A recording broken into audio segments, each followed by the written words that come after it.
प्रथम खबर एथर नवम दशम बहिरे नुआ विषय वस्तु नवम दशम श्रेणी बहिरे एथर नुआ विषय वस्तु स्थान पाइब। डिजास्टर मैनेजमेंट और पैंडेमिक मैनेजमेंट संपर्क में छात्र छात्री मानक शिक्षा दिज्व। भूगोल और लाइफ साइंस बहिरे दुईटी विषय वस्तु रखिब। राज्य सरकार निर्देश क्रमे एपरि निष्पत्ति नियाଯାଇଛି। एने बोर्ड पक्षर विज्ञप्ति जारी होइछे। नूतन पाठ्यक्रम बोर्ड वेबसाइट रे उपलब्ध हेब। www.pscodsha.ac.in लॉगिन करी नूतन विषय वस्तु जानी परिबे। एने सूचना देवाई समस्त जिला शिक्षाधिकारी और प्रधान शिक्षकों को बोर्ड पक्षर निर्देश दिया। परवर्ती खबर अगस्ट 2 रु त्रिरंगा को सामाजिक गणमाध्यम प्रोफाइल करंतु कहिले मोदी। अगस्ट 2 रु अगस्ट 15 पर्यंत त्रिरंगा पताका को सामाजिक गणमाध्यम डिस्प्ले पिक्चर करंतु बोली काली मासिक बेतार कार्यक्रम मन की बात 91तम संस्करण में प्रधानमंत्री देशवासी को कहिसंते। से आहुरी मध्य कहिसंते स्वाधीनतार अमृत महोत्सव में अगस्ट 13 रु अगस्ट 15 हेउछि गोटे विशेष समय। एही 3 दिन हर घर त्रिरंगा आयोजन कराजिब। चलंतु घरे जातीय पताका उत्तोलन करी आंदोलन को आहुरी आगे नेबा। परवर्ती खबर गणमाध्यम प्रतिनिधि को निवेदन कले अपराजिता। लोकप्रिय अभिनेत्री तथा हॉलीवुड आगधाड़ीर नायक बाबूसाना मां अपराजिता महांती गणमाध्यम प्रतिनिधि को निवेदन करिसेंते। एक वीडियो जारी करी अपराजिता हाथ जोड़ी अनुरोध करी कहिसेंती आपण माने आम परिवार को जो भली सहायता करिसेंती सेथिलागि धन्यवाद देउछे। स्वामी तथा अभिनेता उत्तम महांती एवं तांका बड़ भिणईक स्वास्थ्य भल नाही। आंबुलांस आसिले भिड़ होई पारे तांका पई पड़ोसी मध्य हैरान हेउछंते। आमको एका छाड़ी दियंतु। घर आगे गणमाध्यम प्रतिनिधि डेरा पकाई रही से कबाट झरका खोली पारु नाहंती बोली कहिसंते। परवर्ती खबर आरएमआरसी रे हेबो मंकीपॉक्स परीक्षा कहिले संघमित्रापति। राजधानी भुवनेश्वर स्थित रिजियोनाल मेडिकल रिसर्च सेंटर अर्थात आरएमआरसी रे मंकीपॉक्स टेस्टिंग हेबो। एनी आरएमआरसी निर्देशिका संघमित्रापति सूचना दैछन्ते। श्रीमती पति कहिसंती जे स्वास्थ्य मंत्री नव दासଙ୍କ अध्यक्षतार जुलाई 30 तारिख रे एनी एक बैठक रे निष्पत्ति होइतला। आरएमआरसी को मंकीपॉक्स टेस्टिंग लैब रे शामिल करिबाकू निष्पत्ति होइछे। एनी आईसीएमआर स्वास्थ्य मंत्रालय को चिठी लिखि अनुमति मागिबो। एनी राज्य सरकार चिठी करेंगे। अनुमति मिले खूब शीघ्र आरएमआरसी रे परीक्षा हेब। सूचनायोग्य सारा पृथ्वी में मंकीपॉक्स काय विस्तार करेছে। एपर्यंत 78 देश में काय विस्तार करेছে। विश्व में 21,000 रोगी मंकीपॉक्स रे आक्रांत हो सारिथिला बेले भारत में 4 जण चिन्हट होइछन्ते किंतु ओडिसा रे एपर्यंत केही चिन्हट होई नाहंते। मंकीपॉक्स साधारणतः चिकन पॉक्स और मिलिमिला भली एक रोग। यह निश्वास प्रश्वास और काशिबा द्वारा साधारणतः व्यापी थाए। एही रोग रे आक्रांत रोगी को साधारणतः प्रथम अवस्था दुर्बल लागिपा पिठिरे जंत्रणा हेबा देह हाथ कुंडाई हेबा भली लक्षण प्रकाश पाई थाए। पर हाथ पाद व मुहरे भी घा बाहरी थाए। परवर्ती खबर आज 23 जिले में कालबैशाखी आशंका येलो वार्निंग जारी। राज्य उपरते जाइथिबा मौसुमी ट्रफ लाइन वर्तमान दुर्बल अवस्था गति करुछे। सेथिपई राज्य में मौसुमी वर्षार संभावना नहीं। तेबे आज राज्यर 23 जिलार अनेक स्थान में बिजुली घड़घड़ी और वर्षा पवन सह कालबैशाखी हेबार संभावना रही बोली कहिछि भुवनेश्वर स्थित आंचलिक पाणीपाग विज्ञान केन्द्र। आज मध्याह्न सुधा राज्य सुंदरगढ़ झारसुगुड़ा बरगड़ संबलपुर देवगढ़ अनुकूल ढेंकानाल केन्दुझर मयूरभंज सोनपुर बौद्ध नुआपड़ा बलांगीर कलाहांडी कंधमाल नवरंगपुर रायगड़ा कोरापुट मालकानगिरी बालेश्वर भद्रक जाजपुर और गजपति प्रभृति 23 जिलार गोटी किंबा 2टी स्थान में बिजुली घड़घड़ी और वर्षा पवन सह कालबैशाखी हेबार संभावना रही। कालबैशाखी समय वज्रपात हेबार संभावना रही कालबैशाखी समय पदाकू न बाहरिबा पई परामर्श देबा सह 23 जिला को येलो वार्निंग जारी करिछि पाणीपाग विभाग। परवर्ती खबर बंद है हीराकुद गेट। आज हीराकुद डैम्र 2टी गेट को बंद कर दिया जाइछे। बन्याजल निष्कासन पर खोल 2टी गेट को कर्तृपक्ष पक्षर बंद कर सूचना दैछन्ते। उपरमुंडे प्रबल वर्षा कारण हीराकुद जलभंडार जल वृद्धि पाइथिला। तेणु बन्याजल निष्कासन पर 2टी गेट खोली कर्तृपक्ष हेले वर्तमान राज्य में वर्षा नथिबारु और जलस्तर कमिथिबारु खोलिथिबा 2टी गेट को कर्तृपक्ष बंद करिसन्ते। फल वर्तमान कौनसी गेट दे बन्याजल निष्कासन हेउ नाही। परवर्ती खबर आज खोलिब भितरकनिका। पर्यटकों पर खुशी खबर आज पर्यटकों पर खोलिब भितरकनिका जातीय उद्यान। कुंभीर प्रजनन पर 3 मास है पर्यटक मान बंद थिला। आज पर्यटक मान भितरकनिका को स्वागत करने वन विभाग प्रस्तुत होइछे। नूतन लोड़ा नर्सरी सेल्फी पॉइंट बेलासपूर्ण एसी रेस्टोरेंट बोट लाइब्रेरी और बैटेरी बोट आदि को प्रस्तुत रखा जाइछे। सेपरी कटेज म्यूजियम बोट और बैटेरी चालित गाड़ी प्रस्तुत रखा जाइछे। गुप्ती खोला चांदपाली ଦେଇ ଭିତରକନିକାକୁ ଜଳପଥରେ ପ୍ରବେଶ କରିହେବ। ସ୍ଥଳପଥରେ ଡାଙ୍ଗମାଳା ମୁଖ୍ୟ ଫାଟକ ଦେଇ ଭିତରକନିକାକୁ ପ୍ରବେଶ କରିପାରିବେ ପର୍ଯ୍ୟଟକ। ରାତ୍ରି ଯାପନ ପାଇଁ ଡାଙ୍ଗମାଳ ଓ ଗୁପ୍ତିରେ କଟେଜ ବ୍ୟବସ୍ଥା କରାଯାଇଛି। ରାଜନଗର ବନଖଣ୍ଡ ଅଧିକାରୀ ଯଜ୍ଞଦତ୍ତ ପତି କହିଛନ୍ତି, ଆମର ପଲିଥିନ୍ ମୁକ୍ତ ଭିତରକନିକା ଅଞ୍ଚଳ ଡାଙ୍ଗମାଳା ପୂର୍ବରୁ ଆରମ୍ଭ ହେଉଛି। ଏହାକୁ କାର୍ଯ୍ୟକାରୀ କରାଯିବ।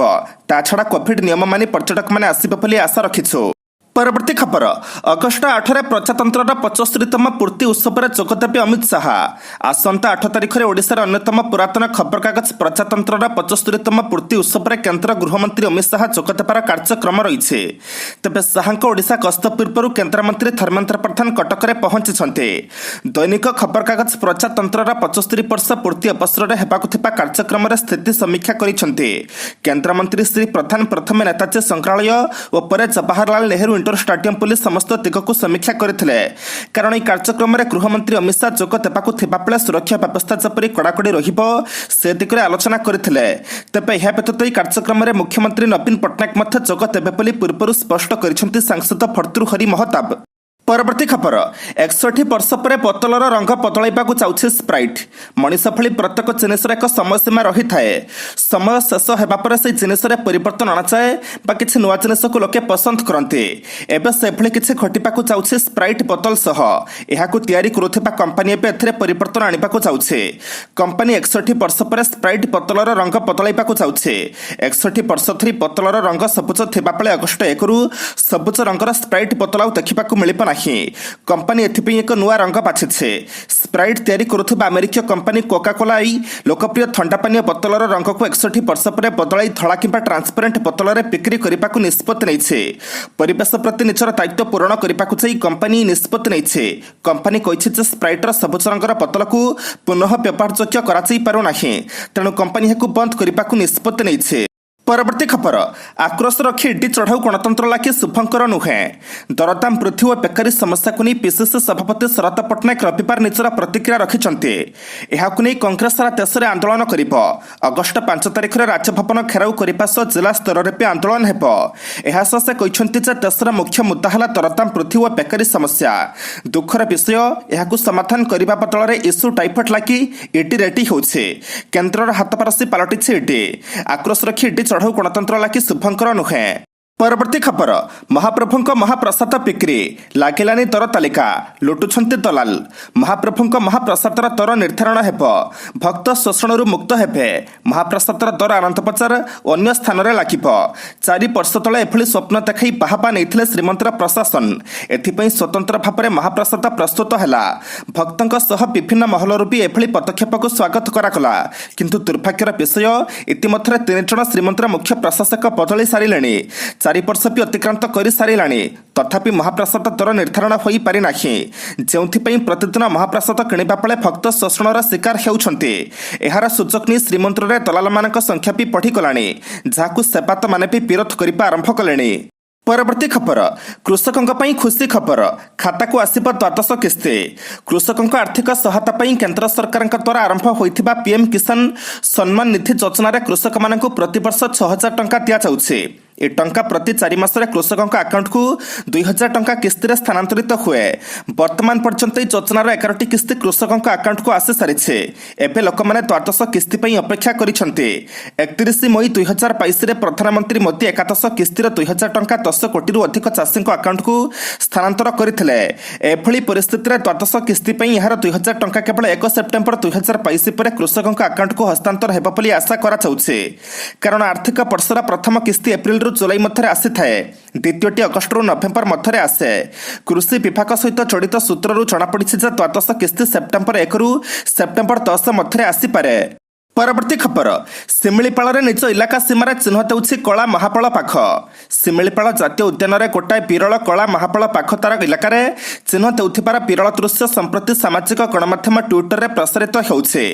ଆନ୍ତର୍ଜାତିକ ବ୍ୟାଘ୍ର ଦିବସ ଅବସରରେ Indian forest service officer Sushant Nanda share କରିଥିବା ଉକ୍ତ 15 ସେକେଣ୍ଡର ଭିଡିଓ କ୍ଲିପ୍ରେ ଦେଖାଯାଉଛି କଳା ବାଘଟିଏ ଗୋଟାଏ ଗଛର କଣ୍ଟିକୁ ରାମ୍ପୁଡ଼ି ତାର ଇଲାକା ଚିହ୍ନଟ କରୁଛି। ସେଥିରେ ସେ ଲେଖିଛନ୍ତି, ଦୁର୍ଲଭ କଳା ବାଘଟାଏ ତାର ଇଲାକା ଚିହ୍ନଟ କରୁଥିବାର ମଜାଦାର କ୍ଲିପ୍ଟି ଆନ୍ତର୍ଜାତିକ ବ୍ୟାଘ୍ର ଦିବସ ଅବସରରେ ସେୟାର କରୁଛି। ଉଲ୍ଲେଖଯୋଗ୍ୟ ଅରଣ୍ୟରେ ରହୁଥିବା ମହାବଳ ବାଘ ସବୁ ନିଜ ନିଜର ଚଳପ୍ରଚଳ ଅଞ୍ଚଳ ମଧ୍ୟକୁ ନ ଆସିବା ପାଇଁ ଅନ୍ୟ ବାଘମାନଙ୍କୁ ସତର୍କ କରାଇବା ଉଦ୍ଦେଶ୍ୟରେ ଗଛରେ ରାମ୍ପି ଚିହ୍ନ ଦେଇଥାନ୍ତି। परवर्ती खबर 84 वर्ष आखि बुझिले पर्सियान कंठशिल्पी निर्मला मिश्र। वर्षियान कंठशिल्पी निर्मला मिश्र 84 वर्ष बयसरे परलोक घटी। कोलकातार सल्टलेक्रे थिबा बासभवनरे तांकर परलोक घटिथिबार सूचना मिली। हठात हृदघात हेबारु तांको डाक्तरखाना को निया जाइथिला, किंतु सेठारे डाक्तर तांको मृत घोषणा करथिले।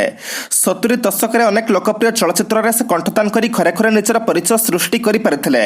से एकाधिक ओडिया और बंगाला सिनेमा कंठदान करिसेंती।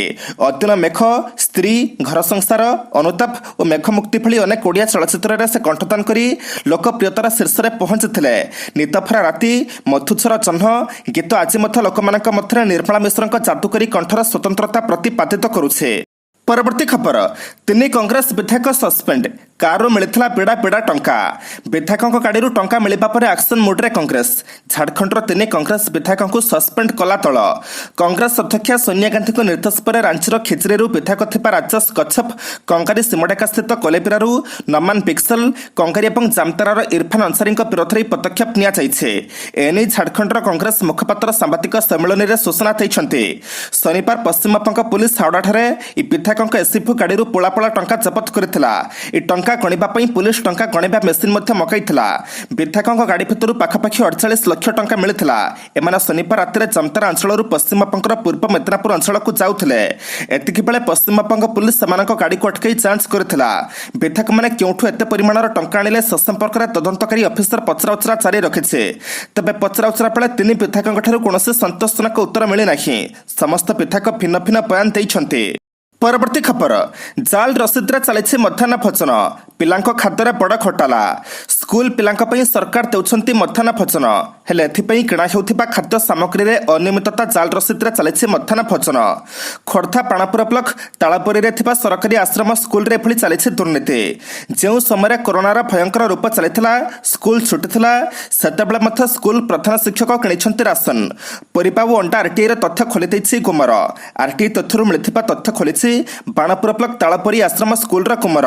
स्कूल कर्तृपक्ष मध्याह्न भोजन पर आणुथिबा राशन, परिपा और अंडारे करिसेंती सांघातिक चालियाती। आरटीआई मिलिथिबा रसीद अनुसार बाणपुर रे थिबा कन्याकुमारी स्टोर राशन, तारिणी भंडार परिपा और जना एक्स सेंटर अंडा किणा जाइछे, किंतु बाणपुर रे जना एक्स सेंटर पर कौनसी दुकान नाही। सेपरि तेजराती और परिपा दुकानी नारे भी जाल रसीद करी मनइच्छा रेट पका जाइछे। रसीद सेमानकर नुहे बोली सफा सफा कहिसेंती दुकानी।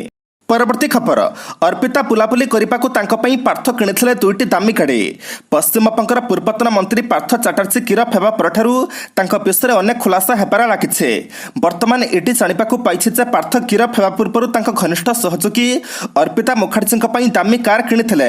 एही दामी कार समाने बुलाबुली करबा ପାଇଁ व्यवहार करुथिले। ए 2टी कार समानकर दक्षिण कोलकाता फ्लैटर पार्किंग रु गायब रहिछे। ईडी अधिकारी कहिसंते जे समानकर 2टी कार थिला, गोटी मर्सिडीज एवं अन्य मिनी कुपर।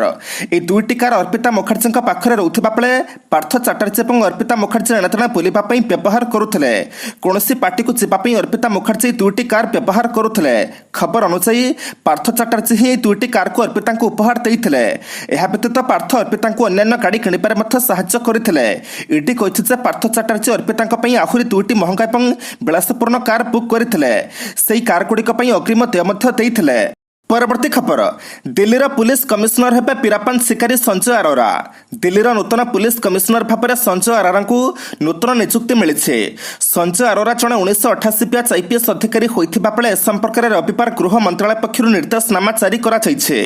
संजय अरोरा पूर्व आईटीबीपी मुख्य थिले। राकेश शास्त्री स्थान नेबे। आज राकेश पदर अवसर नेउछन्ते।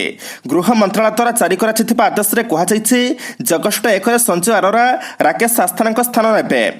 तामिलनाडु टास्क फोर्स पुलिस अधीक्षक भाव में कार्य करुवा बेले से कुख्यात चंदन काठ चोराचालाणकारी बीराप्पन गैंग विरोध में गुरुत्वपूर्ण कार्यानुष्ठान ग्रहण करते।